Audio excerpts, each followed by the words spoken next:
In this video, we're going to be checking out this adjustable ratchet tool. This comes in and it's just literally in a box, and it came with a pair of gloves. It's these rubber gloves. So I don't know that you necessarily need those, but they do come with it. But just come to show you what this ratchet looks like and how it works and how it's adjustable. So as you can see here, you're able to, on the back of this, there's a little rolly thing. So you can roll it. So you can open this up, and this can adjust to whatever size nut you're trying to get off there. So it is a ratchet, so it will lock whenever you turn it.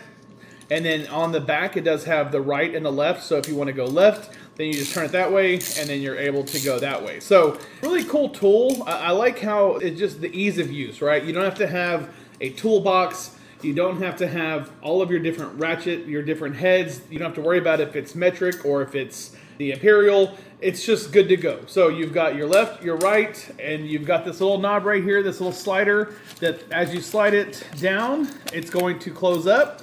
As you slide it up, it's going to get bigger, and then you can go, I'll show you how far out it goes. So that's about how far out it goes there. So that's what that looks like. And so it tells you on the back, opening it and then closing it. And then, like I said, left and right. So literally very easy to use. It's got everything you need to unscrew anything. You can get in there and get it done. And highly recommend checking this out if you're looking for a do-it-all ratchet set. Check this one out.